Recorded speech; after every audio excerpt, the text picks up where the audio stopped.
Buonasera a tutti, benvenuti.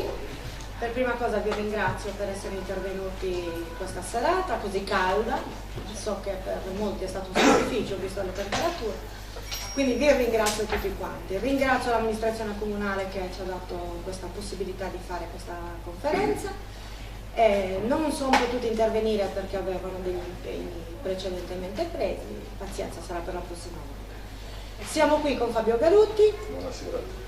Studioso indipendente, appassionato di archeologia, scrittore, ha scritto diversi testi che trattano quasi tutti di archeologia, tranne, se non sbaglio, 2 che trattano di Medioevo, quindi parliamo di streghe, le donne nel periodo del Medioevo. Tra i tanti libri che ha scritto, 2 parlano di Sardegna. Parlano della storia della Sardegna, vista da Fabio Garutti, alle sue, chiamiamole teorie, chiamiamole così. Per lui sono certezze, giustamente, e le ha messe nero su bianco, e siamo qui appunto per sentire, per conoscere qualcosa di diverso e anche per aprire quindi una discussione. Vi ringrazio ancora e quindi vi lascio con Fabio. Ok? Grazie. Buonasera a tutti. Ringrazio anch'io ovviamente l'amministrazione di Carbonia, la biblioteca, ringrazio voi per essere venuti. Perché parlare di storia sarda? Per un motivo molto semplice, perché la storia sarda è molto più complessa di quanto sia potuto sembrare fino ad oggi. Lo so che è un'affermazione forte, ma studio la storia di quest'isola, di questa civiltà, da molti anni, e ci sono riscontri di ogni genere che dimostrano che non si è trattato di un luogo con fenomeni storici isolati, bensì con una storia interessante, continua, mai spezzettata. Cioè, in Sardegna c'è stata una civiltà molto antica, molto precedente a quanto si creda, molto precedente a quella fenicia, a quella romana. Chiariamo subito un punto: è tempo di non fare più contrapposizioni, bensì di analizzare elementi, immagini, foto, riscontri e studiare tutti insieme, ognuno con le proprie peculiarità, conoscenze, senza fare muri, contrapposizioni che non portano da nessuna parte, anche perché grazie ai sistemi di comunicazione le immagini sono sotto gli occhi di tutti. Cioè, se pubblico un'immagine e la commento, io non parlo di una verità assoluta, traccio un percorso di ricerca, traccio un percorso. Rifiutarlo a priori, da chi sia, è un errore, perché un percorso di ricerca merita comunque di essere approfondito. Io lo dico in molti convegni, a volte mi è stato detto ma la medicina non è così, e certo, ma la medicina, se un neurochirurgo sbaglia di 3 millimetri, ammazza il paziente. Nella ricerca storico-archeologica non funziona così. Siccome verità non ce ne sono spesso, o libri o testi, bisogna andare per conoscenze progressive. Rifiutare un qualunque tassello è un errore molto grave. Quindi non solo analizzare i reperti, ma soprattutto la cosiddetta, parola brutta, orribile, multidisciplinarietà. Cosa vuol dire? Analizzare i tanti aspetti di una questione: la religione, la storia, gli usi, i costumi, le costruzioni, gli eventuali alfabeti, eccetera. Fenici è un argomento che in Sardegna è molto sentito. Perché? Perché come in tanti altri territori la cosiddetta occupazione fenicia è stato un punto di partenza. Bene, i fenici hanno vissuto in Sardegna. Innanzitutto non sappiamo chi siano, perché secondo le tradizioni greche tramandateci da Erodoto, Strabone, poi c'è Diodoro Sicolo, insomma vari scrittori, erano coloro che utilizzavano il colore rosso. Non sappiamo chi fossero, potevano essere anche sardi, perché i sardi il rosso lo conoscevano bene, usavano il colore rosso, comunque non ci interessa. Hanno abitato una zona della Sardegna sulla costa, soprattutto che va dal Sinis al Sulcis. Tutto il resto della Sardegna non è stato toccato dai Fenici. Non solo, ma tutti gli insediamenti fenici hanno alla base o mura poligonali o nuraghi o altre costruzioni cosiddette megalitiche. Quindi sicuramente ci sono state queste persone qui, ma non sono tutta la storia sarda. Altro grosso problema: i sardi navigavano. Sembra un'affermazione semplice, un'affermazione scontata, ma si è spesso detto che non ci fossero le prove della navigazione sarda, e questo a mio avviso è un errore. Perché? Perché ci sono le prove che i sardi si siano spostati sicuramente in territori molto lontani, soprattutto nel nord della Scozia. Lì abbiamo riscontri non solo a livello edilizio, non solo a livello religioso, adesso dopo vedremo le immagini, non solo a livello iconografico, cioè la raffigurazione religiosa, non solo a livello di strumenti musicali addirittura, ma tanti e tanti altri riscontri. Per cui anche parlare di civiltà nuragica, che è un termine bellissimo sicuramente, un termine importante, i nuraghi sono caratterizzanti dell'isola, è purtroppo un termine limitativo. È come in Egitto parlare di civiltà piramidale, non è così. Non ci sono solo le piramidi in Egitto o in tanti altri territori, quindi io preferisco parlare di antica civiltà sarda. Perché antica civiltà sarda? Perché una civiltà è un gruppo di persone che si sappia dotare di regole, sappia edificare, sappia lasciare tracce di se stessa, sappia navigare, avere contatti con altri territori e soprattutto abbia un sistema di scrittura. Ci arriveremo poi. I sardi scrivevano e come? Hanno inventato addirittura un alfabeto, ne parleremo appunto, e quindi a mio avviso è lecito parlare di antica civiltà sarda. Tutto quello che io affermo non sono verità assolute, non sono dogmi, sono i risultati di ricerche fatte su documenti, su pietre, su reperti, che io sottopongo non solo in questa sede a voi o nei libri che scrivo, ma anche su internet, sulle pagine di Facebook, di internet, sui blog, affinché ci sia la divulgazione. Questo vorrei aggiungere anche a proposito di Carbonia. Innanzitutto io ringrazio due persone di Carbonia, che sono Giusy Perra e Maurizio Coni, senza il cui aiuto tante cose non le avrei potute fare. Io ho scritto il primo libro sulla Sardegna grazie ad alcune immagini mandatemi da questa signora. Lì ho avuto la prova di quello che è l'ultimo riscontro, e quindi è giusto dirlo. È una persona, sono continuamente attive, come tante altre lettrici e lettori che mandano in continuazione, io ho un archivio di pietre incise in Sardegna di oltre 10.000 reperti. Sono immagini tantissime, infatti cerco di tradurle, ma faccio fatica. Cosa deve fare la Sardegna? Non mi permetto, non mi ergo a giudice o di chissà che.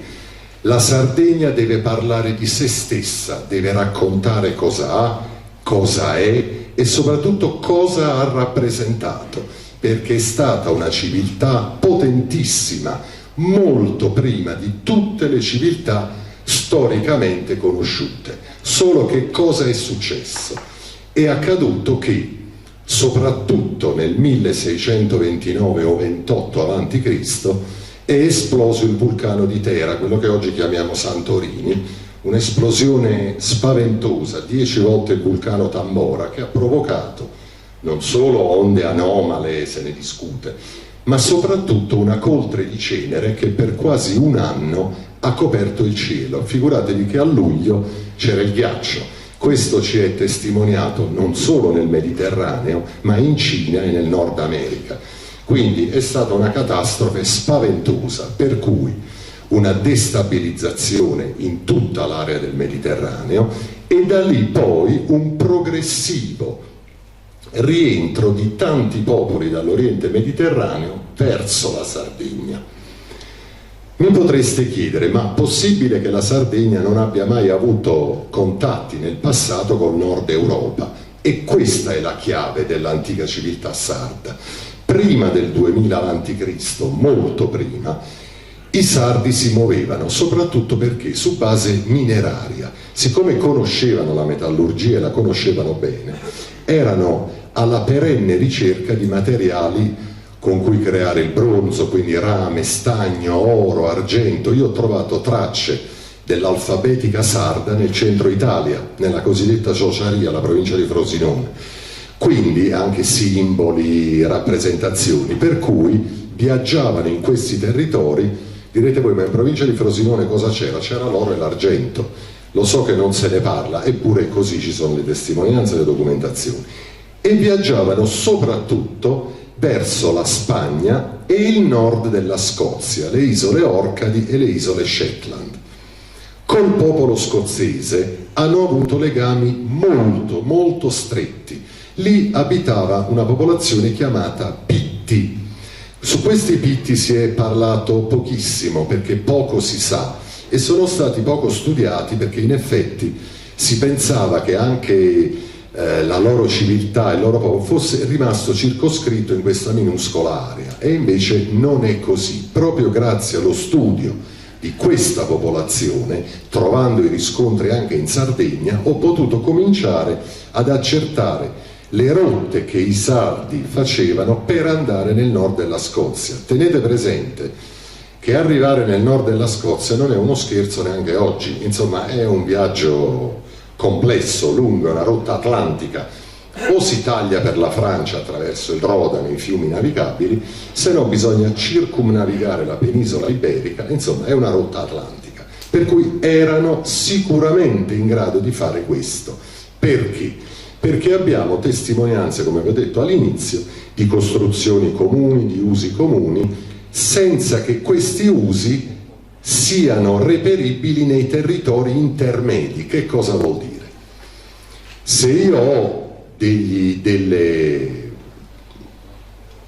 degli usi comuni, per esempio con la Danimarca, ma tutti i paesi da qui alla Danimarca hanno gli stessi usi, io potrò dire che è un fatto comune. Ma se solo l'Italia e la Danimarca, o per esempio Roma e una città danese, hanno qualcosa in comune senza nessun altro in mezzo, vuol dire che c'è un contatto diretto. Insomma è un concetto abbastanza elementare, però è importante. Cosa è successo poi? Faccio questa lunga introduzione per farvi capire il quadro del nord Europa. Verso il 3000 a.C. arrivano i Celti.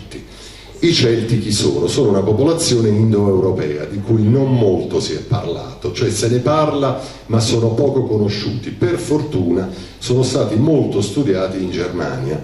Io parlo il tedesco correttamente, quindi mi confronto anche con studiosi tedeschi.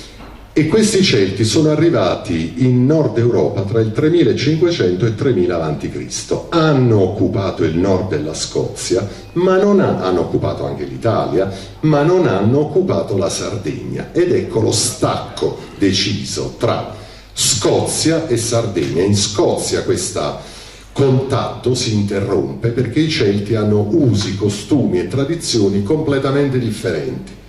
Mentre in Sardegna lo sviluppo continua fino alla tragedia del 1600 a.C. di cui vi ho parlato. Ecco, ora, cosa hanno fatto i sardi? Tenete presente che esisteva un alfabeto. No, innanzitutto gli alfabeti non nascono mai dal nulla, cioè non è che si riunisca un gruppo di persone e decida di creare un alfabeto. Esisteva un alfabeto planetario, detto lineare, cioè un alfabeto basato su una linea centrale con dei segni piccoli o lunghi che attraversavano questa linea, ed era usato in tutto il mondo, antichissimo, un alfabeto molto antico. Ne ho trovato tracce nel Vietnam, in Colombia e anche nel nord della Scozia, oltre che in Sardegna naturalmente. A un certo punto cosa succede? In Sardegna questo alfabeto viene elaborato, cioè viene diviso in tanti pezzi piccoli, non c'è più una linea continua, adesso lo vedremo dalle immagini, e vengono creati dei simboli singoli che hanno sia la funzione di rappresentare degli alberi, delle piante tramite l'iniziale raffigurata, sia creare delle parole. È la creazione dell'alfabeto mediterraneo. Detto così sembra semplice, però adesso vedrete dalle immagini di che cosa si tratta. Se vogliamo cominciare a vedere qua, ecco, questo è una costruzione scozzese molto simile ad un nuraghe. Attenzione, li chiamiamo nuraghe in Sardegna, ma quello che ci interessa è la comune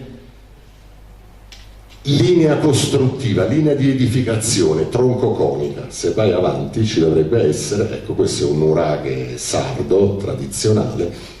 Quali sono le caratteristiche comuni?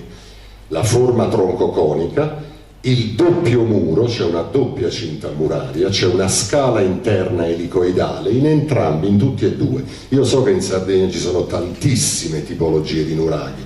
Quelli che mi interessano sono quelli comuni alla Scozia, perché poi sappiamo che in Scozia si è interrotto l'edificazione di questi edifici, e quindi per noi è importante vedere a quel punto che uguaglianze, che similitudini ci fossero. Se vai avanti possiamo continuare a vedere. Questo è l'ingresso di un nuraghe scozzese, vedete la dimensione della porta d'ingresso con la persona.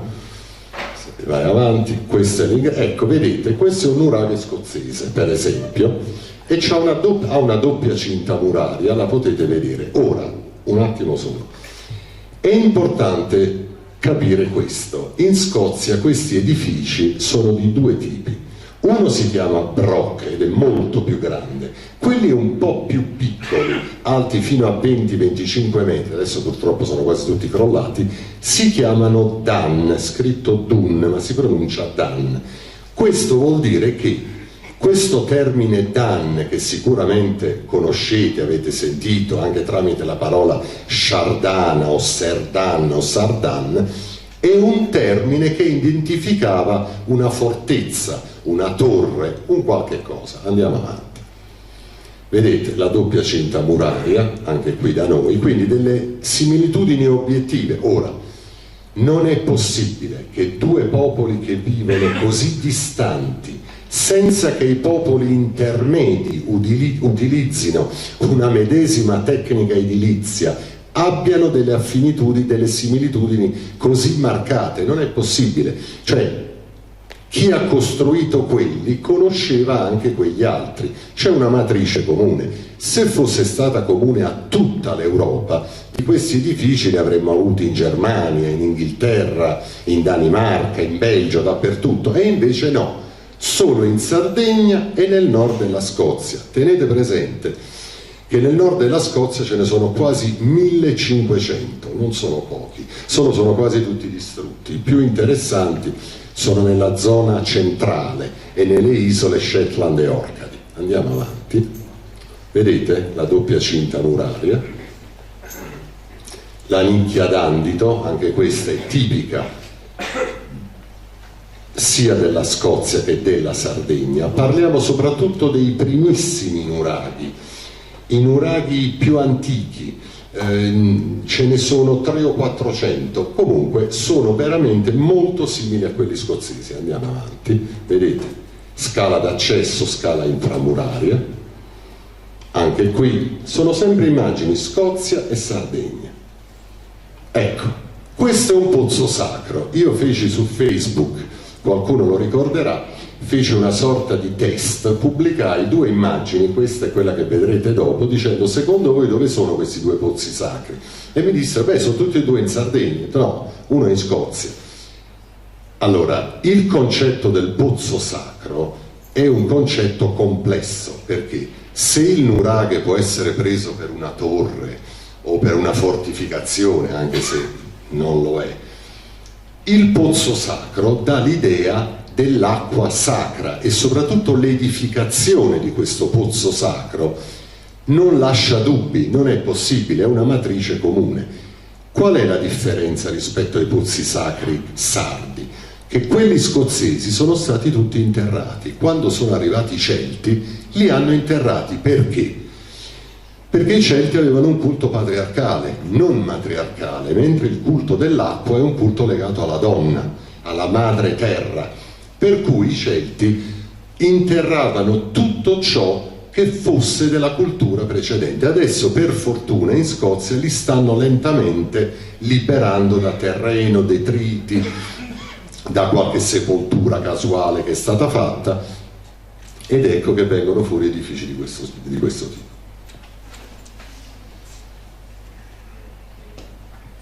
Vedete, questo è nelle Orcadi, guardate che meraviglia, è praticamente identico, cioè è una matrice. Un attimo solo, voglio riprendere la premessa di prima. Qui non parliamo di verità assolute, parliamo di immagini, voi le osservate esattamente come le ho osservate io, solo che quando ho visto le costruzioni in Uraghi e Idan, ho visto i pozzi sacri, ho visto altro, ho detto non è possibile che i sardi siano stati confinati nell'isola e non abbiano viaggiato. Mi potreste dire forse sono gli altri che sono venuti qui, ma non è possibile, perché c'è sempre un interscambio. Oltretutto in Sardegna e in Uraghi sono molti di più, le costruzioni sono molte di più, quindi vuol dire, ripeto, che mentre nel nord della Scozia si è interrotto questo tipo di civiltà, in Sardegna è andato avanti, ha continuato. Poi quando arriveremo agli alfabeti avremo molte altre risposte. Andiamo avanti. Vedete? Ecco, le Launeddas per esempio. Le Launeddas sono famosissime. In Scozia ci sono le cosiddette triple pipes. Io ringrazio sempre Pitano Perra, che è un esperto di tutto questo, mi ha dato molte informazioni, da cui poi sono nate le cornamuse. È incredibile che in due luoghi così distanti ci siano strumenti simili, anche se le Launeddas sono certamente più antiche delle triple pipes, sicuramente. Quindi è assurdo, ci sono nel Mediterraneo strumenti simili, per esempio quello del dio Pan, dei pastori, ma non sono così. Oltretutto è uno strumento molto difficile da suonare, molto particolare, necessita di un particolare tipo di canna per essere costruito. Quindi è uno strumento che incredibilmente si trova in Scozia e in Sardegna. Ok, andiamo avanti. Ecco qui, un attimo solo. Dunque, questo è un reperto che a me suscita sempre molta emozione. È il primo reperto sardo che ho studiato, perché circa 15 anni fa mi capitò questa immagine sotto gli occhi. Presi l'immagine, andai da un esperto che fa lavorazioni in marmo vicino Modena e dissi: senti, ma per fare quei cerchi a mano sulla pietra è impossibile, è praticamente impossibile, con le tecniche che abbiamo oggi non è possibile, ci sarebbero sbavature, non sarebbe possibile, per cui capì che questa raffigurazione era molto particolare. Ora, questa raffigurazione di cerchi concentrici è la più perfetta che esista al mondo e si è salvata perché? Perché questa sa pietra pinta. Sto studiando il sardo, datemi tempo, ma ci arrivo. Questa pietra è stata interrata fino forse agli anni 70 in una casa privata, poi hanno fatto dei lavori dell'Enel ed è venuta fuori, per fortuna, perché sennò probabilmente non si sarebbe salvata. È l'esempio più perfetto al mondo di cerchi concentrici. Non entro nel merito dei cerchi concentrici perché ci vorrebbe una conferenza a parte, ne parleremo magari la prossima volta. Questi cerchi concentrici vengono raffigurati anche in Scozia, uguali, identici, non così perfetti però, devo dire la verità, cioè la Sardegna ha sempre un qualcosina in più, quindi molto probabilmente si era partiti da qui, poi ci fu questa affinità con questo popolo. Andiamo avanti. Questo è il nord dell'Inghilterra, vedete i cerchi? Anche lì è un bel esempio, però non è così perfetto. Comunque anche qui questa raffigurazione di cerchi. Ecco, questo per esempio è in Spagna, in Galizia, a Mogor. Questo anche perché la Spagna non era solo una tappa del viaggio tra Sardegna e Scozia, ci sono anche insediamenti, non così diffusi, quindi c'era probabilmente qualche insediamento sardo in Scozia soprattutto, dove oggi ci sono i cosiddetti paesi baschi, per intenderci, nel nord della Scozia, e c'è qualcosa, lo sta studiando qualche ricercatrice, insomma lo stiamo approfondendo. Andiamo avanti.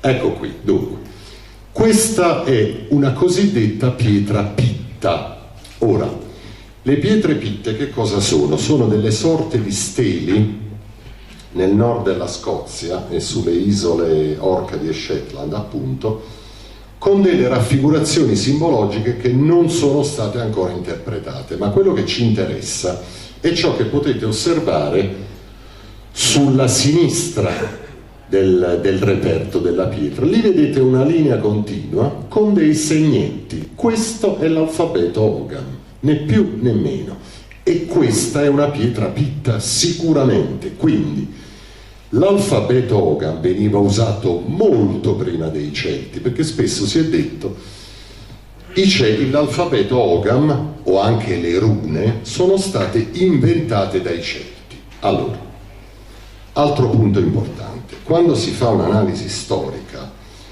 non si può prescindere dalla logica, cioè la storia non è mai logica, come affermare che i sardi non navigassero, cioè è assurdo che gente che vive su un'isola non navighi. Ora, mi ricordo la storia della navigazione, perché purtroppo c'era stata originariamente qualche piccola polemica, perché non si erano trovate navi, non si erano trovate barche, non si era trovato questo e quello. Ma anche quello era un errore, perché in effetti, se pensate solo ai famosi bronzetti, i bronzetti che raffigurano navi addirittura con la chiglia V e con la chiglia piatta, ecco, capite che le navi i sardi le conoscevano bene. Comunque è un excursus, scusatemi. Parlavo di logica. I Celti non scrivevano, non hanno scritto, scrivevano qualcosa solo i druidi, che erano i capi politici religiosi dei Celti, e loro usavano qualche simbolo Ogham o qualche simbolo runico per scrivere degli epitaffi, ma i Celti non scrivevano. Ora, un popolo che non scrive non può inventare due alfabeti, non dico uno, l'Ogham, ma anche quello runico, per cui non dico un'assurdità, che è una parola grossa, ma è un'affermazione che va certamente approfondita, non è corretta, non è possibile. E infatti i Pitti, che erano precedenti ai Celti, e lo sappiamo di sicuro, utilizzavano questo tipo di scrittura lineare. In particolare, cosa ci interessa? Ci interessa il concetto di scrittura, cioè una linea continua con dei segni.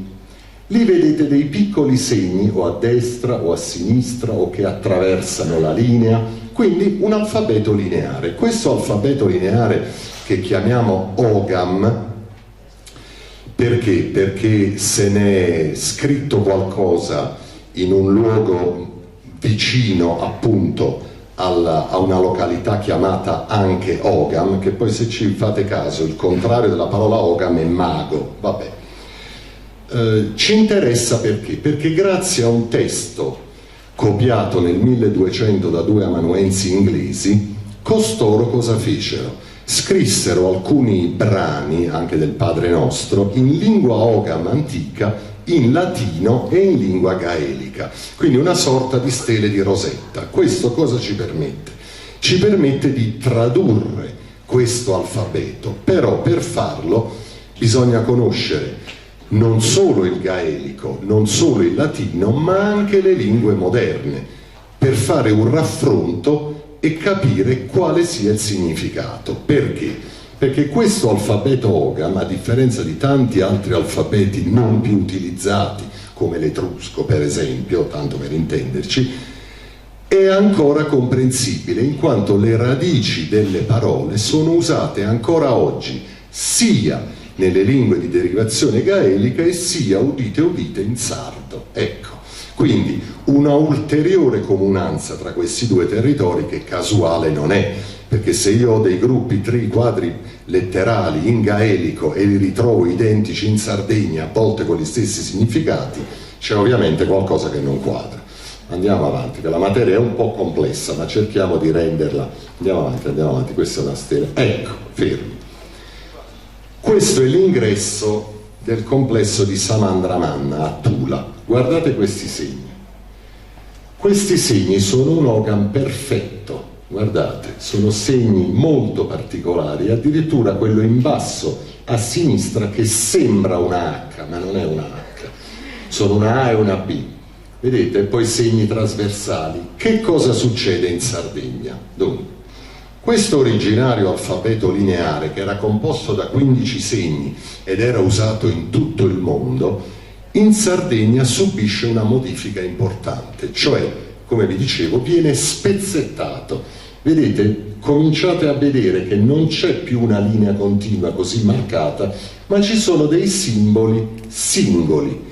Che cosa fanno i sardi? Lo utilizzano sia come simbolo sia come lettera alfabetica, ed è una novità assoluta non solo per il mondo mediterraneo ma anche per il mondo nord europeo, perché fino ad allora non esisteva una lingua, c'era solo questo Ogham lineare.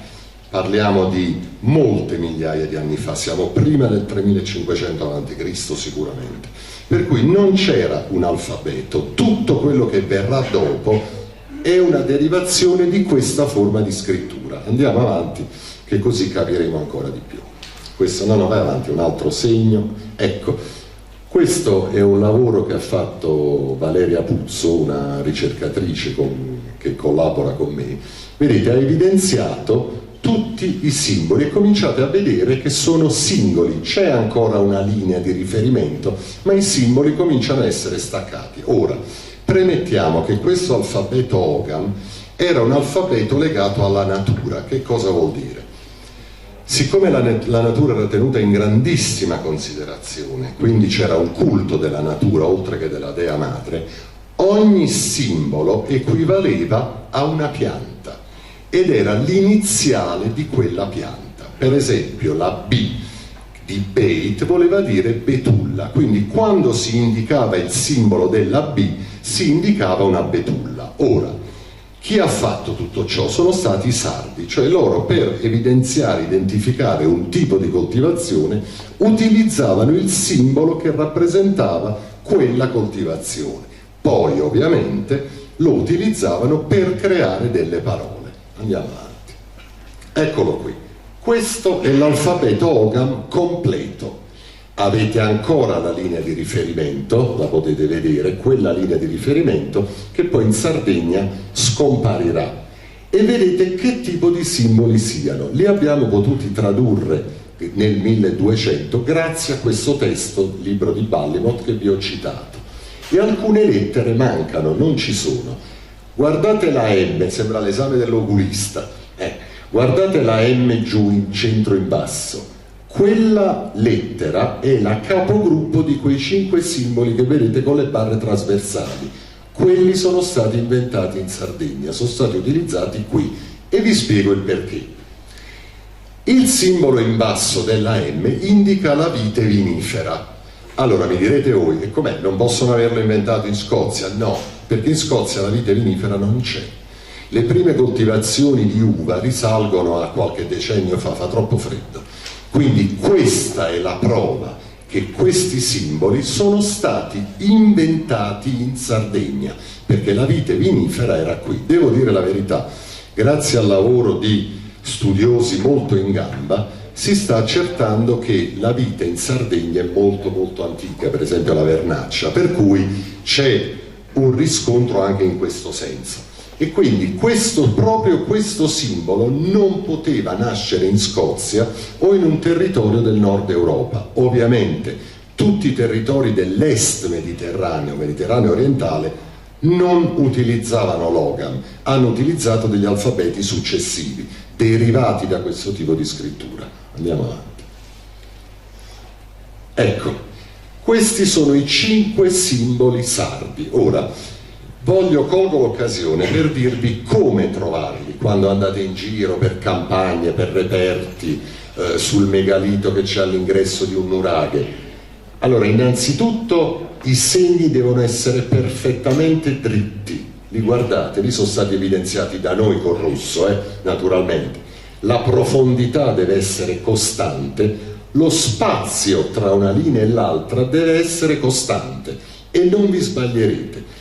Cioè dritti, profondità uguale e distanza anche uguale. Ora, notate, i sardi cosa hanno fatto? Hanno annullato la linea continua che conteneva tutte le lettere e hanno utilizzato i simboli singoli. Perché? perché con questi simboli evidenziavano, vedete, la vite vinifera, l'erica, il giunco, il sambuco, il prugnolo, per esempio. Sul prugnolo c'è molto da discutere, perché in effetti la famiglia del prugnolo è una famiglia di piante e di arbusti molto molto estesa. Stiamo riflettendo se si tratti del prugnolo o del ginepro. Perché? Il ginepro veniva utilizzato anche per calatafare le navi, solo che il ginepro scozzese ha delle bacche minuscole, il ginepro sardo ha delle bacche grandi, quindi molto probabilmente ci si riferisce non tanto al prugnolo ma al ginepro. Si parla di prugnolo in questo libro di Ballimont, ma io personalmente non sono molto d'accordo, solo che ovviamente se ne discute, se ne parla. Andiamo avanti. Allora, questi 5 simboli inventati in Sardegna, che diventano, ripeto, fondamentali perché creano un alfabeto, sono legati da un'altra caratteristica straordinaria. Sono 5 simboli di piante da cui si ricavano bevande alcoliche, ovvero da piante che servono per produrre bevande alcoliche. Sembra incredibile, io stesso non ci credevo, perché c'è un simbolo che raffigura l'edera, cioè che significa edera, e allora a questo punto mi sono detto, vabbè, l'edera con le bevande alcoliche non c'entra nulla, non è possibile. Allora ho chiamato una signora in Scozia, è una anziana bibliotecaria, ho detto, senti, ma ti ricordi forse i tuoi nonni, qualcuno che utilizza? Cioè sì, mio nonno che produceva birra così in casa, all'epoca 200 anni fa, 150 anni fa si faceva, immergeva un ramo di edera nella birra per assorbirne le impurità, quindi la rendeva pura. E allora a quel punto ho capito che anche l'edera aveva un legame con le bevande alcoliche. Ripeto, sembra incredibile. La più importante è questa. Perché importante? Perché questa è la M di una parola che in gaelico significa muin o mvin, cioè la U e la V non esistono in gaelico, è un'unica lettera, ha una pronuncia molto simile. Però vi rendete conto che il termine mvin con la parola latina vinum ha parecchie affinità, per cui, e vedrete tanti termini che il latino ha mutuato dalla lingua sarda, tantissimi termini, e questo termine indica appunto la vite vinifera. La M di questa croce, che è una croce strana, perché non è una croce come quella che intendiamo noi, è una sorta di X che poggia su un piede solo, è tipica della Sardegna, la trovate dappertutto. Io l'ho trovata anche a Tarros, sui pavimenti antichissimi, poligonali, delle strade di accesso alle aree sacre, era incisa perfettamente questa X. Quindi ovviamente l'ho potuta solo osservare al volo, non ho potuto guardarla meglio, però era incisa in tantissime di queste pietre poligonali che formano le strade appunto della località di Tarros. Ok, andiamo avanti. Ecco, questo invece è appunto il simbolo Gort, l'edera. Perché Gort? Perché la pianta in gaelico si chiama Gort e la prima lettera era la G, e questa G praticamente noi la utilizziamo per traslare questo alfabeto nel nostro alfabeto, se no non avremmo capito assolutamente nulla. Oltretutto, voi che chiaramente il sardo lo conoscete, vi rendete conto di come le 4 lettere Gort siano ancora oggi utilizzate. Gorteddu vuol dire loto, gortigione credo vuol dire coltello, se non so. Ecco, vi sembra forse strano, ma è incredibile che una parola gortigione abbia quelle 4 lettere che poi in latino non vengono praticamente utilizzate. Perché? Perché erano suoni fonetici comuni, molto utilizzati, e questo è il simbolo dell'edera. Questo lo trovate spessissimo, è molto comune, però vi ripeto, attenti sempre a notare l'equidistanza, la lunghezza e soprattutto la profondità. Se il tratto è ondeggiante non è ogam, assolutamente no, può essere la pietra, ma la pietra non crea da sola segni di questo tipo, le intemperie non creano segni così. Andiamo avanti. Ecco, qui vedete altri segni. Ghetal, questo anche è comunissimo, l'ho trovato molto anche nel territorio di Villa Simius, vedete un pezzetto di linea con 3 barre trasversali. Cioè, cos'è importante di questo alfabeto? Che il pezzo di linea base originario è stato tagliato, vedete, quel pezzettino, con le barre o trasversali o dritte. Da questo sistema di scrittura, poi, che era molto lineare, sono derivati i sistemi sempre più tondeggianti, cioè le lettere sono diventate sempre più tondeggianti. Come lo possiamo provare? Lo possiamo provare per un motivo in un modo molto semplice. L'alfabeto che più si avvicina al logam sardo è quello minoico, cosiddetto lineare A. Ce ne sono 2, lineare A e lineare B. Quello minoico lineare A ha moltissimi simboli che derivano proprio da questi simboli Ogam, esattamente come le prime rune del nord Europa. Ora, a proposito di rune, si parla molto di tanti simboli, simbologie che sicuramente avranno avuto poi nel corso dei secoli, ma l'inizio delle rune, che sono più di 30 tipi di rune, il cosiddetto Elder Futar, ha dei simboli molto molto simili a questi, perché era un alfabeto appunto del nord Europa. Andiamo avanti. Questi sono altri, ecco, questo è il cosiddetto prugnolo, secondo me indica però il ginepro, 4 simboli trasversali su un pezzettino dritto di riferimento. Andiamo avanti. Questo è un simbolo molto raro, questo è veramente difficile da trovare, ed è il simbolo del sammuco, un pezzetto di linea con 5 barre trasversali. Ora vi rendete conto che tutto questo che stiamo vedendo, e parliamo solo di 5 simboli, non è frutto del caso, cioè, e si trovano in tutta la Sardegna, ripeto, ne ho migliaia di esempi, quindi è la prova che i sardi utilizzassero un alfabeto, lo utilizzassero anche bene. Andiamo avanti. Ecco, attenzione, ma i sardi non utilizzavano l'ogam solo sulle pietre, ovviamente. Questo è quello che abbiamo.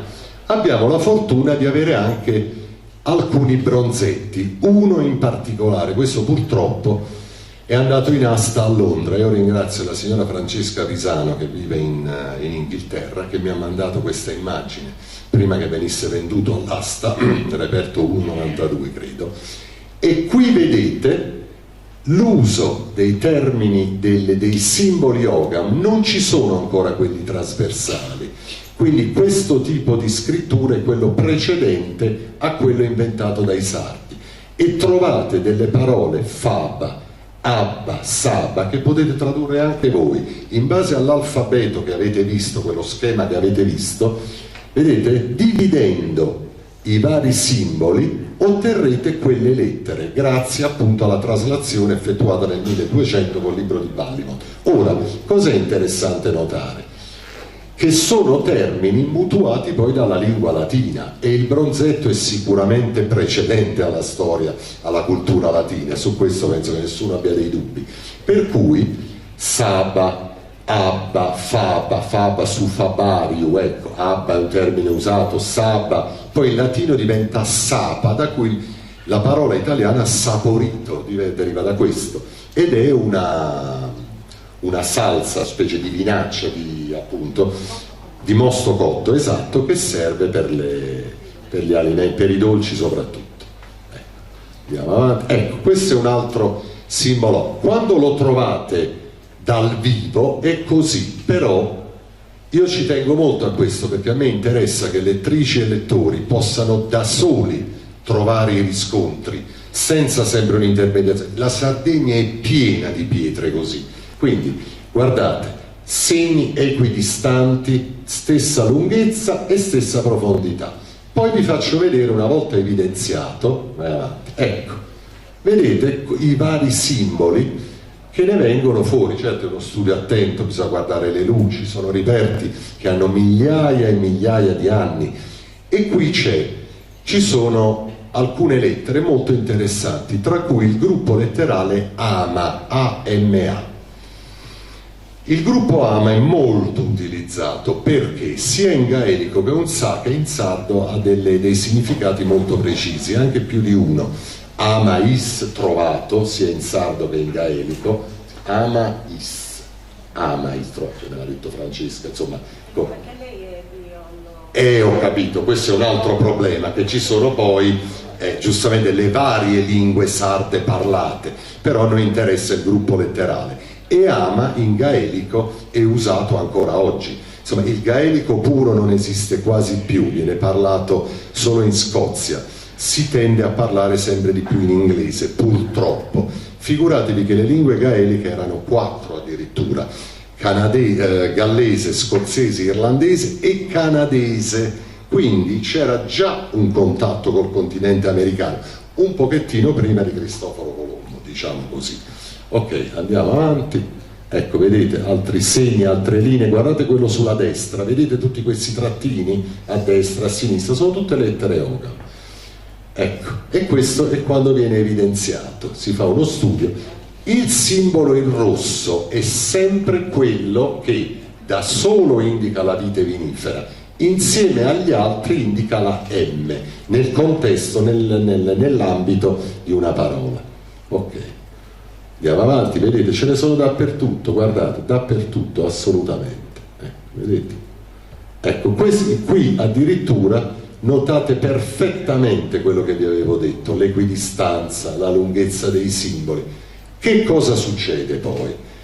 Questi simboli, utilizzati poi nel corso dei secoli, dei millenni, cominciano a subire delle modifiche. Potrete voi stessi, guardando l'alfabeto etrusco, minoico, miceneo, lemnio, greco e latino, potrete notare come fenicio anche. Si è detto che l'alfabeto l'abbiano inventato i fenici, a me dispiace, ma non è assolutamente così, perché chiaramente i fenici sono considerati della metà del secondo millennio avanti Cristo, e queste sono iscrizioni che risalgono a molto molto prima, perché siamo prima dell'età celtica, per cui anche quelle sono derivazioni di questo alfabeto. Andiamo avanti. Ecco, questo è un rarissimo esempio di scrittura Ogham tonda, guardate, è utilizzata su un qualcosa di rotondo, molto difficile da tradurre perché si può incorrere in errore. Io stesso alcune non riesco a tradurle perché magari manca un pezzo, manca qualcosa, però c'è sempre un significato rapportabile alla lingua sarda o alla lingua gaelica. Andiamo avanti. Ecco, vedete? Tutti questi simboli, ripeto, alcune parole sono intraducibili perché purtroppo non sono rimaste nelle lingue attuali e quindi se ne è perso il significato. Però spesso, io ho studiato glottologia, quindi per questo sono avvantaggiato, la parte centrale di una parola resta sempre così. Fermati un attimo, vi voglio fare un esempio, scusate. La parola Sherdan o Shardan, se ne è parlato tanto, no? Origine orientale, non orientale, tutto quello che sia. Il prefisso triletterale ser o sar nelle lingue nord europee e occidentali antiche indica l'acqua che scorre. Infatti ci sono tanti luoghi anche in Italia, sul continente, Serravalle, Serino, il fiume Sarno vicino Salerno, mi viene in mente. Quindi Sar o Ser indicano acqua che scorre. Dan, abbiamo visto, è il nome gaelico di quelle costruzioni. Per cui se vogliamo dare una traduzione del termine Serdan o Sardan o Sherdan o Shardan, perché l'H è muta, possiamo parlare di fortezza o luogo fortificato o torre sull'acqua che scorre. Quindi niente di più adatto ai nuraghi, perché sono fortezze sull'acqua che scorre, o addirittura erano torri, i nuraghi, sull'acqua che scorreva sotto, fonti appunto sotterranee. Questa è a mio avviso una linea di ricerca interessante su base appunto glottologica, etimologica, Ser o Sar e Dan, però poi ovviamente se ne parla. Ok, andiamo avanti.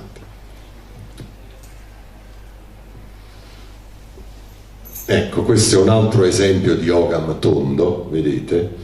Purtroppo, essendo stato scritto in maniera tondeggiante, è più difficile da interpretare, perché non si sa da dove cominci. Questo è il problema. Le lingue antiche molto spesso non avevano una divisione per cui era difficile capire dove iniziasse e dove finisse una parola, poi magari manca un pezzo, parliamo di reperti molto antichi. Andiamo avanti. Ecco, vedete, questo sempre nel Galles, guardate che linee scritte, incise, ancora perfettamente conservate. Questi sono frammenti più piccoli, è una tomba del 3500 a.C. e c'è un frammento in Ogan, cioè come tempistiche ci siamo perfettamente. Vedete? Questo anche, questo è un bronzetto e vedete le linee sopra, la scrittura sopra, ok. Anche questi sono altri reperti, insomma, in definitiva, ok, penso che possa bastare così. In definitiva cosa possiamo affermare? Possiamo affermare che in Sardegna ci sono testimonianze, migliaia e migliaia di testimonianze di una scrittura che già in parte esisteva, ma che i sardi hanno modificato rendendola alfabetica, nel senso che intendiamo noi. Identificava anche appunto la produzione di bevande alcoliche, che sapete per esempio che col ginepro si fa il gin, quindi non è mica una novità assolutamente, e tante altre bevande, il sambuco serve per colorare il vino, eccetera. Per cui possiamo dire che era certamente una antica civiltà, scriveva, edificava, navigava, aveva regole sociali, vigeva il matriarcato sicuramente, aveva delle divinità legate al culto della natura, al culto dell'acqua, pozzi sacri, raffigurazione di cerchi. Ora, con questo cosa voglio dire? Al di là delle linee di ricerca che io cerco molto modestamente di tracciare, è tempo non solo di mettere insieme tutti i reperti che la Sardegna offre. Io parlo sempre di passeggiata attraverso la storia in un museo a cielo aperto. Sono talmente tanti siti, talmente tanti luoghi che è impressionante. Va raccontata non solo per verità storica, perché è giusto che sia così, ma perché soprattutto è un'occasione per attirare persone appassionate in Sardegna. Cioè, io sono convinto che tantissime persone in Europa, nel mondo, appena capiranno che cosa c'è qui, diventeranno letteralmente matti. Io uso fare un esempio: Stonehenge, ci sono 20 pietre e milioni di visitatori. Perché?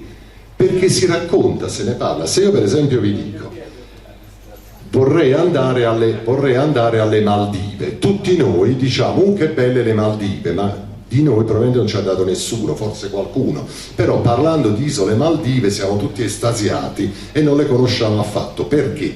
Perché se ne parla bene, se ne parla tanto, se ne discute. La storia sarda ha bisogno di questo, di essere raccontata tramite immagini, tramite percorsi di ricerca, senza saltare nulla, senza dimenticare nulla, affrontando tutto questo.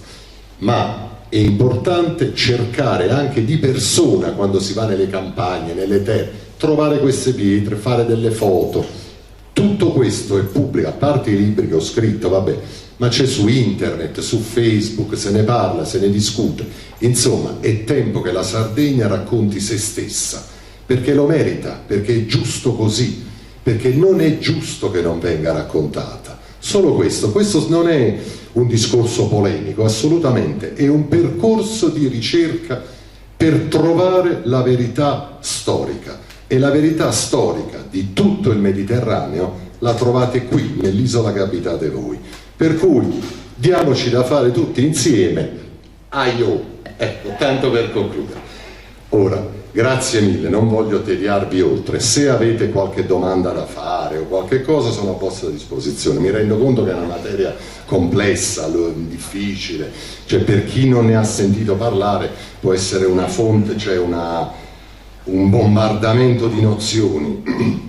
Io studio Logan da almeno 7 anni, però prima di parlarne ho aspettato l'anno scorso, insomma, perché chiaramente non è così. Per cui se avete domande, avete quesiti, prego. Allo stato odierno. Allo stato odierno, oggi. Esiste ancora qualcosa di simile? Logan, il fametogramma esiste ancora? Si usa? Sì, si usa ancora in alcune tradizioni, per esempio nel pane. questo me l'hanno detto Giusi e Maurizio.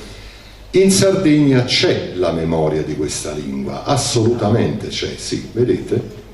Questo pane fatto così, questi segni, vedete, erano segni che raccontavano, descrivevano qualche cosa. Altro, la musica delle launeddas fino a 100 anni fa, credo, veniva scritta con l'ogam. Era uno spartito molto particolare. Io ringrazio pubblicamente Pitano Perra, insisto, perché è un esperto della materia, e veniva scritta proprio grazie all'ogam. Non solo, l'ogam vive negli alfabeti moderni. Molte lettere come la H, come la M, sono unioni di simboli ogam. La H, per esempio, sa che cos'è? È il gruppo AB. Il gruppo AB, che è molto importante e usatissimo, veniva segnato con 2 barre così e una barra in mezzo. Chi lo ha visto dopo lo ha preso per una H e lo ha copiato, la M anche, la M che veniva, insomma, usata dai latini, nasce proprio da una linea base, 2 linee trasversali e un'altra linea, ravvicinate danno lei, cioè lei può divertirsi a guardare tutti gli alfabeti che vanno dall'etrusco in poi, miceneo, no? E troverà il collegamento con questi simboli che vede lì, e non è un caso, perché, ripeto, gli alfabeti non si creano dall'oggi al domani, sono sempre la conseguenza di qualche cosa.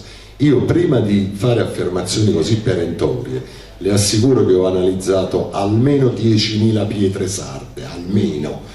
Alcune non riesco a tradurle, sono troppo complicate, poi le parole mancano dei pezzi, ma è dappertutto, quindi era usatissimo. Il simbolo della Sardegna è proprio quello in giù, la M, la vite vinifera, ed è questa croce trasversale, usata dappertutto. Spesso lei, ancora oggi nei vigneti, se guarda le pietre attorno, troverà quella X, perché è l'indicazione della vite vinifera. Poi viene usata come M, ovviamente la M che usiamo noi per dare un suono a questa lettera, grazie a quel lavoro che hanno fatto nel 1200, e quindi diamo una pronuncia, un significato, un qualche cosa. E già questo è importante, perché di solito le lingue, per esempio il minoico non è pronunciabile, l'etrusco è ben difficilmente pronunciabile, lo stesso fenicio è difficilmente, il lemnio, sono tutte lingue derivate. Le rune poi sono usate più come simbolo divinatorio, ma originariamente erano lettere, era un alfabeto, l'alfabeto runico. Il primo è un alfabeto. Lei troverà delle somiglianze incredibili tra il fenicio e il runico, e una cosa non ha alcun senso, perché sono a migliaia di chilometri di distanza. Com'è possibile? Perché hanno origine da un alfabeto comune, è una modifica successiva. Lei vede, se guarda oggi per esempio, io stesso la E non la faccio così, la faccio così, tendo a farla sempre più rotonda, perché la scrittura lineare è faticosa. Lo scrivere con caratteri tondi è molto più scorrevole, molto più semplice. Se ne accorge dove? Nel greco classico. Il greco classico è uno dei primissimi alfabeti, non parliamo di greco attico, quello che si studia al liceo classico, parliamo di greco ionico. È diviso in maiuscole e minuscole. È importante, sa perché? Perché le maiuscole sono completamente differenti dalle minuscole. L'ogam non ha lettere minuscole, ha solo questi segni. Il greco aveva i segni maiuscoli, poi vengono create le minuscole, che sono completamente differenti. Le maiuscole sono lineari, le minuscole sono tutte rotonde, perché venivano usate dal popolo. E le ripeto, io stesso, quando faccio la A, non la faccio così, faccio così, un tratto tondo con una linea in mezzo, la E, la arrotondo, la M, sempre più tondeggiante perché è più discorsivo. Quindi l'ogam vive, è la base di tutti gli alfabeti, anche di quello latino naturalmente, insomma, tramite poi tutti i vari passaggi, perché la latinità si parla del 500 a.C., perché c'è una prima letteratura, ma il vero c'è poi l'alfabeto latino arcaico, che è molto più simile all'Ogam dell'alfabeto latino che conosciamo noi. Ce ne sono due di alfabeti latini, quindi parliamo del latino che conosciamo noi, forse già in età imperiale, 200, ma un po' prima, 200 a.C., qui parliamo del 3000 a.C., quindi vede che passaggi, tanti passaggi. Grazie mille della domanda. Buongiorno, buonasera. Buonasera. Che difficoltà sta incontrando dal punto di vista accademico per il riconoscimento degli studi, visti i precedenti? No, calma. Grazie per avermi fatto questa domanda. Primo, io non ce l'ho mai e poi mai avuta con gli accademici. Le spiego. Molti accademici mi scrivono in forma privata proprio perché c'erano state delle polemiche. Sono persone in gambissima, ma la ricerca storica è più vasta della ricerca archeologica. Mi spiego. L'archeologo è bravo sul pezzo, però magari non fa raffronti con la cultura americana o cinese o scozzese, resta qua. E le ripeto, io a Cugliari ho fatto una conferenza, c'era con me la dottoressa Campus, che saluto, che è un'archeologa gentilissima, quindi io non ce l'ho affatto con gli altri, e sono percorsi di ricerca, più siamo e meglio è. Che qualcuno abbia diffidenze, dubbi, non c'è problema, è un bene. La critica è sempre un accrescimento, sempre, perché se qualcuno fa una critica, ci ha pensato, ha un motivo per criticare, io per risolvere quel motivo di critica dovrò sforzarmi di analizzare meglio la mia teoria. Poi gli attacchi personali sono personaggi. Noi abbiamo il problema dell'oscurantismo, non della critica. Ma guardi, questo è un problema storico, innanzitutto risale sicuramente anche all'età del fascismo, perché chiaramente il culto di Roma, quindi Roma era la coperta su tutta la storia, tutto quello che c'era prima non andava bene, un po' come in Germania era la cultura di Odino, degli Asi, le Valchirie, eccetera, eccetera, ma anche la cultura precedente in Germania non se ne poteva parlare assolutamente, quindi erano un modo per glorificare i regimi. Quindi quale cosa migliore che dire Roma ha fatto tutto? Guardi, io le faccio un'anticipazione, cioè è un qualcosa che ho già scritto. Le strade non le hanno inventate i romani, cioè è assurdo, perché le strade collegano spesso, e non solo qui in Sardegna, anche in Ciociaria, in centro Italia, i siti poligonali che non li hanno costruiti i romani. Quindi molto probabilmente le strade c'erano già, anche perché, scusi, sempre per una questione logica, ma secondo lei chi costruisce nuraghi, pozzi sacri, va a piedi in mezzo alla foresta? È assurdo, no? Che non abbia delle vie di comunicazione. Se sa costruire un nuraghe, sa costruire anche una strada, ecco. Per cui, vede, era un modo non solo per coprire, anche per semplificare, perché non ci si spiegava perché. Spesso si parla di Lilliu, per me Lilliu è un grande uomo, è una grande persona, è un grande studioso, con i mezzi che aveva però. Negli anni 50, adesso io, a parte gli studi che ho fatto, ma ho le mappe satellitari, le analisi, telefoni un attimo in Scozia, lì no, c'era l'Italcable, per parlare con la Scozia era una tragedia. Quindi questi studiosi hanno aperto una strada. Qual è il problema? Cambiare questo, modificarlo, presuppone innanzitutto studi complicati. Allora, per parlare di Ogam del nord Europa, se non si conosce, parlo a livello accademico, se non si conosce il gaelico, il tedesco, l'inglese, non si riesce a fare un raffronto, è chiaro, no? Quindi a questo punto c'è anche questa necessità.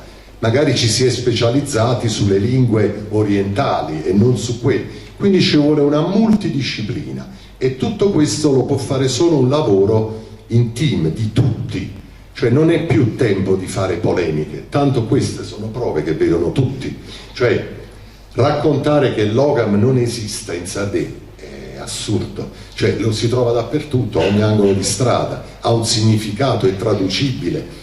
i rapporti con la Scozia, per cui è necessario prenderne atto, perché è giusto che sia così. La Sardegna ha bisogno di essere raccontata, al di là delle bellezze che ha, ma per esempio lo stesso sito, la Carbonia, è un luogo splendido perché si trova vicino al mare, ai reperti, vicino Cagliari, vicino è magnifico, va solo raccontato, va detto, è bello venire qui, stare qui, si sta bene, ecco, questo è.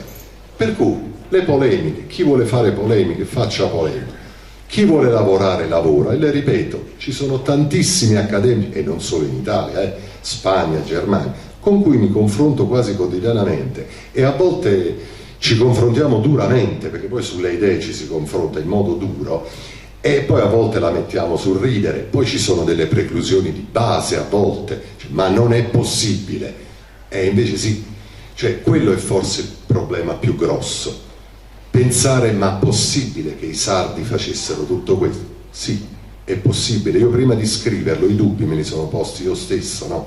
È ovvio, però poi mettendo insieme i vari tasselli, e le posso assicurare che ci sono prove della navigazione sarda in luoghi che sono assolutamente incredibili, ci sto ancora lavorando, in Perù per esempio. Quelle barche Fassonis sono identiche a quelle del lago Titicaca, bella combinazione, no? Allora a questo punto cosa fa uno studioso? Dice vabbè, questa è una combinazione, vediamo se ce n'è qualcun altro. Allora trovi un nuraghe a 4.000 metri di altezza, e c'è il momento, adesso sono 2, poi trovi i cerchi, adesso sono 3, e allora cominci a pensare, se ti fermi lì fai un errore, perché la storia non è mai illogica e non nasconde, è lì, cioè i reperti. E sa qual è la fortuna? Che la Sardegna si è mantenuta così bene, non ci sono stati tanti rifacimenti successivi, perché anche il fatto che Roma abbia conquistato la Sardegna è una bufala spaventosa, è una bufala, perché la zona della Barbagia non l'ha mai conquistata, praticamente non l'ha mai conquistata, alla fine ci ha rinunciato, come non ha conquistato la Scozia, come non ha conquistato i Paesi Baschi in Spagna. Guardi che strano, vede, erano popoli duri, bellicosi. Allora se mette insieme tutte queste similitudini, dice ma non sono più similitudini, calma, c'è qualcosa di diverso, però bisogna raccontarlo, bisogna dirlo, affinché lettrici e lettori non è che abbiano certezza, ma si inizino a porre il dubbio, e il dubbio è già l'inizio della ricerca della verità. Se io dico ma fammi vedere Stogam, ma vuoi vedere che, e cominci a cercarti le pietre, allora da solo riesci ad andare avanti. Però le ripeto, la stragrande maggioranza di accademici sono persone per bene, studiano e non si fanno sentire, però le assicuro che sono veramente persone per bene. Poi c'è qualcuno che ma in tutti gli ambienti umani c'è sempre qualche, non è quello il problema, assolutamente. Grazie della domanda. Prego. Non lo so. Vai Fioraldo. Hai tradotto Chardin. Ho dato un'interpretazione. Non è una... No, forse troviamo una soluzione. Ci stiamo lavorando, perché Serre, ti ripeto, sai cos'è che mi ha colpito? Che Serre e Sar sono identici. E infatti si dice Sciardana e Sherdana, con l'H e senza l'H. Esatto, anche l'egiziano. Ora, qual è il problema? Che i sardi si sono sicuramente spostati verso l'Oriente Mediterraneo, sicuramente. Io non voglio fare anticipazioni, sono ricerche che stiamo approfondendo, ma la cultura sumera con l'area orientale circostante non ha assolutamente alcun collegamento, né la lingua, né i costumi. La città più importante della Sumeria è Ur. Ur vuol dire Erica in Ogam, e allora c'è qualcosina che non quadra. Cominciamo col nome un'altra volta. Hai detto, tu hai tradotto Chardin come?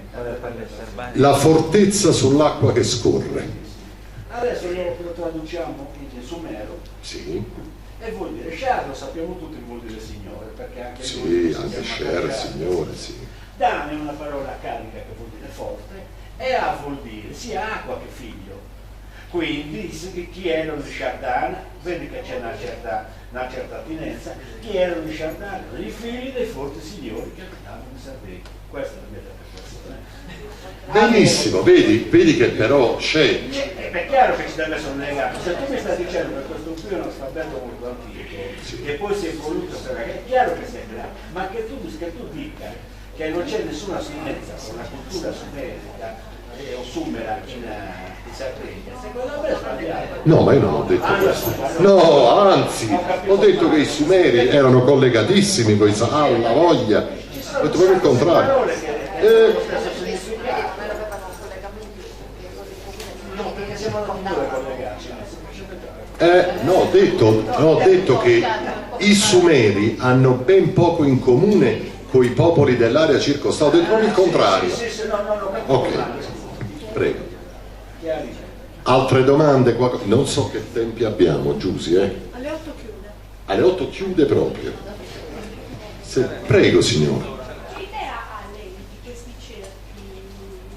Ah, signora, allora, a parte che Idea in breve. la mia idea in breve, le donne, io ho scritto un libro che si intitola La preistoria atomica e parlo di questo, cioè ci sono alcuni siti a cerchi concentrici, soprattutto in Perù, in cui venivano molto probabilmente fatte delle sperimentazioni genetiche. Momento. Da cosa sono partito? Dal mais, dal Gran Turco.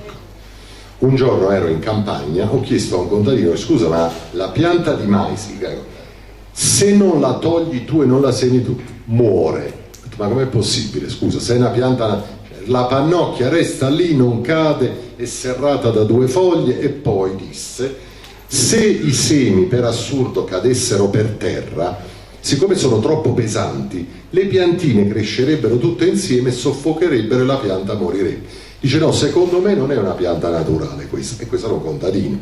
Ho chiesto a tanti esperti di coltivazione. Allora sono andato a fare ricerche sul mais, e il mais ha un'origine che è di quasi, a quanto fino a oggi si è appurato, 10.000 anni fa, ma è una pianta modificata geneticamente 10.000 anni fa. Lo so che apro un altro vespaio, ma è così, cioè non l'ho. Allora, vi potrei parlare di un animale, per esempio, e di un qualcosa a cui nessuno ha fatto caso. Se prendete una pecora e non la tosate, cosa succede? E quanto cresce? Si ferma? No? No. Alla fine l'animale muore. Ecco. Ma vi sembra un animale naturale? La natura crea un animale che, se non viene tosato da qualcuno, muore. E chi lo doveva tosare? Cioè la natura si è posta il problema, ci sarà gente con le forbici che taglia la lana alle pecore. Allora, sono riflessioni apparentemente stupide, ma sono illogiche, e la natura non è mai illogica, la natura è logicissima. Allora, se c'è qualcosa di illogico, lì bisogna andare a capire cosa è accaduto. Allora, quando ci sono i primi reperti di pecore, a quanto risalgono, in che zone? Guarda caso proprio in Sardegna è pieno di... ma guarda che combinazione. Momento. Ma diventa interessante, bisogna parlare con zoologi, genetisti, tante persone. Ecco, la ricerca storica diventa spaventosa, sono cognizioni che io non ho. Io ho parlato per il mais sia con contadini, sia con esperti di biologia, di botanica, perché non ne sapevo nulla. Però era l'illogicità che mi ha portato a dire: non va bene così, non è possibile. L'illogicità, Ur, che vuol dire Erica in Ogam, è una città sumera. Momento, c'è un collegamento. Come i sumeri si svegliano e chiamano la città Ur. Non è possibile, no? Oh.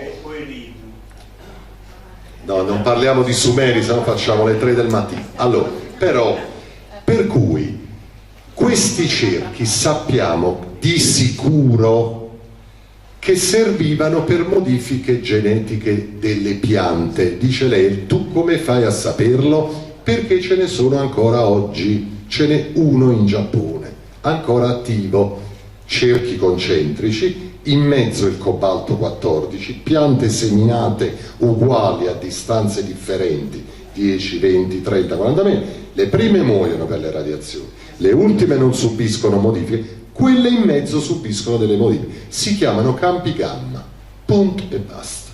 Quindi, in Perù, venirmi a raccontare che gli Incas hanno scavato una montagna facendo 3 serie di cerchi, guarda caso come la pietra di Mamoya, ma è sempre un caso, uguale, cerchi concentrici enormi per fare un teatro o per fare delle prove biologiche. Gli Incas, quando sono arrivati gli spagnoli, gli Incas originali, quelli coloro che parlavano in lingua quechua, non avevano la più pallida idea di cosa fossero quei cerchi.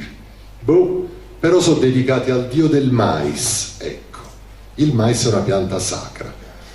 Sapevano solo questo. Gli spagnoli per fortuna non li hanno distrutti perché pensavano che fossero dei teatri. Dice, vabbè, lasciali stare, ma non sono teatri, sono i campi di Morai, signora. Se lei va su Google Maps e vede Morai, la cosa buffa sa qual è? Che in Scozia la contea più grande si chiamava Morai, uguale come in Perù, però si pronuncia Murray.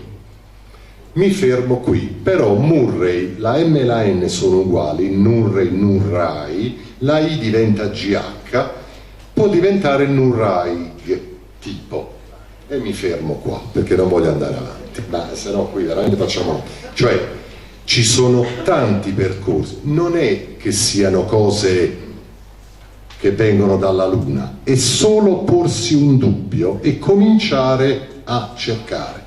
Perché il mais non è naturale? Come è possibile? Da cosa può derivare? Poi le dico un'altra cosa, già che mi ha solleticato. Poi guardi che strano, c'è il pomodoro che è rosso diviso in 4 e fa bene al cuore, il fagiolo che ha la forma del rene e fa bene al rene, la carota all'interno che è simile a un occhio e fa bene a un occhio, e potrei continuare a lungo, ma pensa te, la natura crea dei frutti che fanno bene, ho capito, ma bisogna saperlo però. Io che sono totalmente ignorante in botanica, non lo sapevo, ho detto, ma sto fagiolo a me sembra un rene, cioè, signora sa che cos'è, e che bisogna porsi il dubbio e non fermarsi, perché quando ci si pone il dubbio c'è qualcosa che non va, quindi andare avanti dal mais.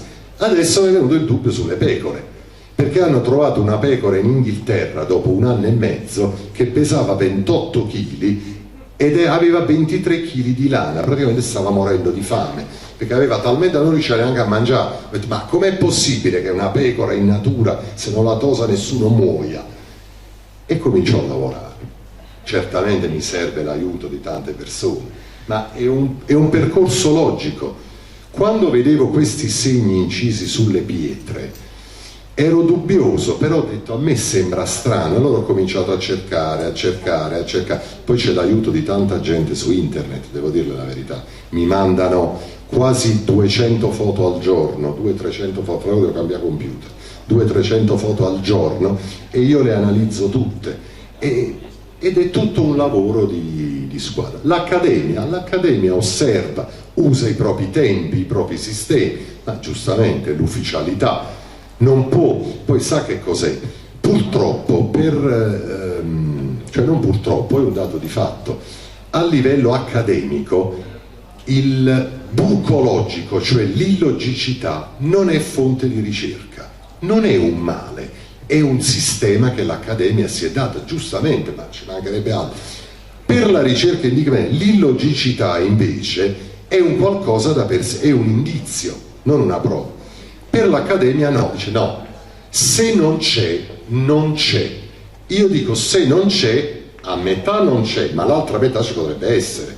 È un sistema, non dico filosofico, ma di impostazione. Allora cosa succede? Se io dico a un botanico, a uno zoologo, senti, ma com'è possibile che la pecora... Non lo so, però è così.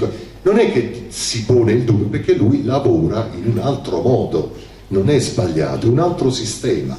Allora, finché si resta sul pezzo, l'analisi di questo va bene, ma se poi comincia a dire guarda che questo ventaglio identico lo facevano in Papuasia 8000 anni fa, io posso battere altri percorsi di ricerca. Quindi, per cui comunque ho scritto un libro e lì c'è da farci una conferenza a parte, perché è un argomento... Dimmi.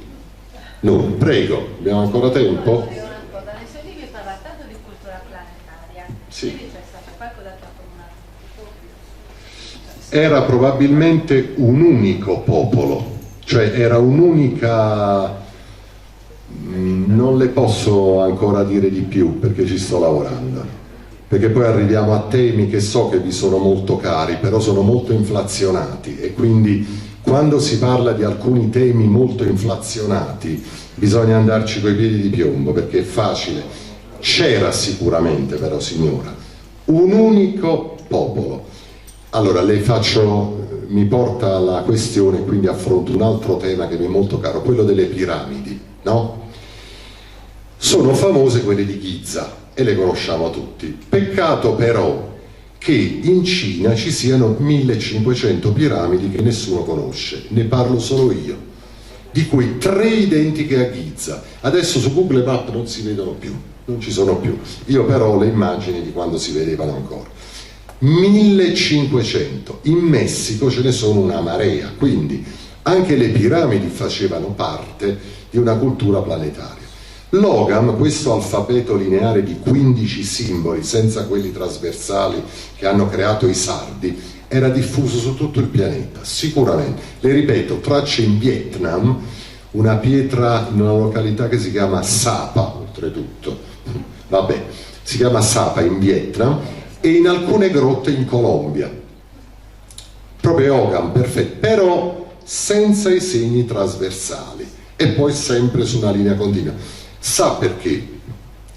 Questo sistema di usare una linea di riferimento veniva utilizzato anche usando come riferimento una gamba, la mano, la linea della mano, e si indicava sopra, sotto, sopra, quindi era una sorta di esperanto, la linea del naso, la linea delle braccia, cioè veniva utilizzato in moltissimi modi. Io parlo solo di quello scritto perché è lì che ho i reperti sardi e quindi parlo di quello, però era un alfabeto usatissimo, poi è decaduto, per fortuna abbiamo questa creazione alfabetica in Sardegna che ha creato i nostri alfabeti. In America hanno iniziato a usare i simboli, in Cina è interessante, l'alfabeto cinese che conosciamo noi, gli ideogrammi, non è antico, è stato fatto in età relativamente recente, qualche millennio fa.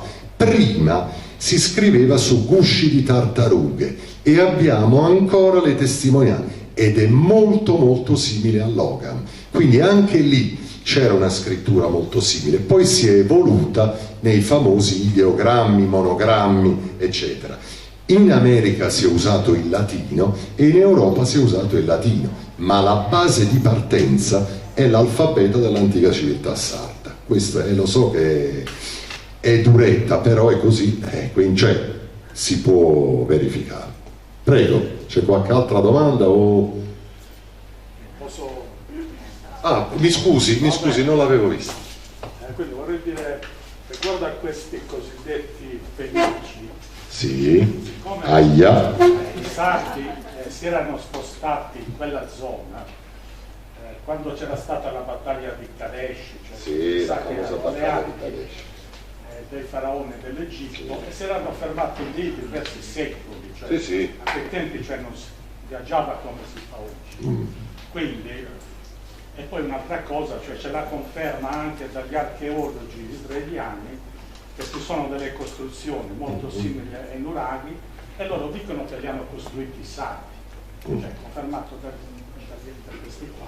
Sì. Quindi, come lei dice che l'Ogam a un certo punto si è spezzettato, quindi Sì. sono nati dei simboli alfabetici. Quindi quella cosiddetta scrittura fenicia, si dice che i fenici hanno inventato la scrittura, quelli che sono definiti fenici molto probabilmente, anzi secondo me senza ombra di dubbio, cioè sono quei sardi che sono andati lì. È una derivazione dell'Ogham sardo, sì, sono d'accordo con lei, infatti l'ho anche scritto, quindi sono pienamente l'ho scritto nel libro. Vorrei aggiungere un'altra cosa, prego. Questa cosa sulla Cina, no? Ah, la Cina, sì. Sì, siccome a me mi è capitato di viaggiare nell'Estremo Oriente. Complimenti, bravo. Oltre 30 anni, anzi, diciamo, sono andato lì in Cina la prima volta nel 1981. Ha visto qualche guscio di tartaruga di quelli? No, voglio dire un'altra cosa. Ah, prego. Sono andato la prima volta nel 1981, la seconda volta nel 1984-85 e sono andato in quelle zone dello Xinjiang, Xinjiang, sì. sono gli uiguri, che sono identici ai sardi sotto tutti gli aspetti, cioè sono quasi tutti pastori di pecore e poi addirittura una cosa incredibile che mi ha colpito, cioè che usavano lo stesso berretto dei pastori sardi. Sì, è una cosa incredibile, poi vabbè, non ho avuto modo, se no vi avrei portato le foto direttamente. Quindi, e poi con questo collegamento, cioè, è vero, cioè, condivido che in Cina ci sono tanti campi, sono state trovate diverse mummie, quindi ecco, questo collegamento con la scrittura, con gli ideogrammi cinesi potrebbe essere dovuto anche a questo. Sicuramente sì, cioè, guardi, mi dà l'occasione, la ringrazio, mi dà l'occasione, scusate, per sfatare un altro mito. Nell'antichità si viaggiava molto, si viaggiava parecchio, più di quanto noi possiamo credere, si viaggiava veramente tanto. Se noi oggi dovessimo, le ripeto, andare in Scozia in barca, avremmo grosse difficoltà. Io non sarei capace di andare in Scozia, assolutamente no. Quindi erano non solo navigatori, non solo scrivevano, ma avevano conoscenze astronomiche, avevano conoscenze di ogni genere e navigavano sicuramente anche in America. Parlo soprattutto dell'America settentrionale, costa orientale, costa atlantica, Maine, per capirci, sopra New York, New England, eccetera. Abbiamo anche lì una conferma linguistica, perché come vi dicevo il gaelico ha una forma canadese, ormai completamente scomparsa, da quasi 300 anni, ma c'era il gaelico, quindi guardi che su quella rotta del nord Europa, tra Canada, soprattutto l'isola di Bismarck, Canada, attraverso l'Islanda e poi le isole Orcadi e Shetland, c'era un passaggio continuo di imbarcazioni, per cui, le ripeto, la materia è molto vasta, l'importante, io insisto su questo, che si consideri la Sardegna per ciò che è un fulcro storico fondamentale come il Perù e come la Cina, ok? Cioè è un perno della ricerca storica, assolutamente. Poi tutte le altre implicazioni turistiche, ma l'importante è la verità storica.